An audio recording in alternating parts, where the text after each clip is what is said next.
ఇవాళ పాత గుళ్ళలో సందర్శన భాగంగా రేమటలో చాలా చరిత్ర కలిగిన టెంపుల్కి అయితే మనం వచ్చాము. సో ఇందులో మనం టెంపుల్లో క్లీన్ చేసి మనం దీపార్థన చేద్దాము. ఆ క్లీన్ చేసే భాగంలో మీరు వస్తారా? రండి వెళ్దాం. ఇదే అండి మనం చూడబోయే టెంపుల్. ఇది చూసే ముందు దీని చరిత్ర గురించి మనం డిస్కస్ చేద్దాము. సో ఇదేంటంటే 1909 ముందే ఈ గుడిని అయితే దాతలు కట్టించారు. వాళ్ళ పొలంలోనే కట్టించుకున్నారు. ఇది రేమటలో ఉంటుందన్నమాట. ఇప్పుడు 2025లో దుస్థితి చూడండి ఇలా ఉంది. 1909లో అంతకనుకున్నారు. ఇప్పుడు పూజలు నోచుకొని టెంపుల్, ఇందులో ఉన్న స్వామివారు వనం మాధవ స్వామి. ఇప్పుడు టెంపుల్ చుట్టూ మనం ఒకసారి చూద్దాము. ఇది టెంపుల్ పరిస్థితి. పైన మనకి టాపు లేదన్నమాట, జస్ట్ పాత రాళ్ళు సున్నం వేసి పెట్టారు. సో మనకి వెనుకలు చూసినట్టయితే జమ్మి చెట్టు అనేది ఉంది. దానికి ఆనుకొని జమ్మి చెట్టు ఉంది టెంపుల్ కానుకొని. పొలం వేసి పొలం మధ్యలో దాతలు, వాళ్ళు ఎవరైతే పొలం ఉన్నారో ఆ దాతలు కట్టించిన టెంపుల్, వాళ్ళ ముత్తాతలు కట్టించిన టెంపుల్. సో వెనుకలైతే జమ్మి చెట్టు ఉంది. సో పైన అయితే మరీ పోయింది. సో దీన్ని మనం ఇవాళ క్లీన్ చేయబోతున్నాం. సో ఈ వీడియోస్ ఎవరైతే చూస్తున్నారో ఒకసారి కంప్లీట్గా చూసి ఇప్పుడు ఎలా ఉంది, తర్వాత ఎలా ఉండబోతుంది అనేది మనం చూద్దాం.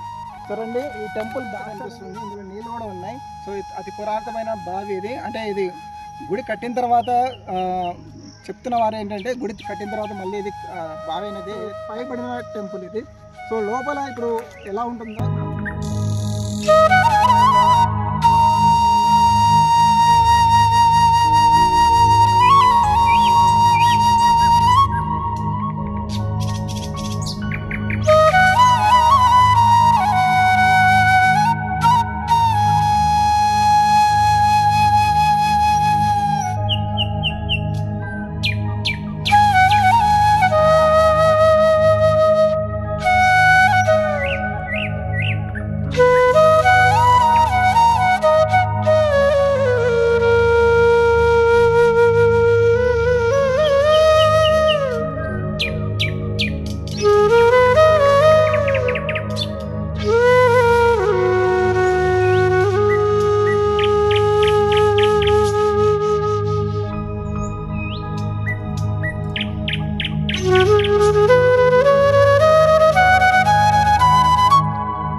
చూసారు కదండి మా టీం చేసిన సేవ.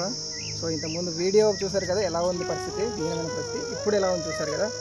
సో ఇలా ప్రతి పాత పురాతన గుళ్ళని మనము సందర్శించి అక్కడ క్లీన్ చేయడం జరుగుతుంది. సో మా వంతు భాగంగా మేము సేవ చేస్తున్నాము. మాకు కావాల్సింది మీ ఎంకరేజ్మెంట్ మాత్రమే. సో ఈ వీడియో సాధ్యమైనంత వరకు సబ్స్క్రైబ్ చేసి, లైక్ చేసి, షేర్ చేయండి. మమ్మల్ని మరింత ప్రోత్సహించండి. Thank you Sriram. జై శ్రీరామ్.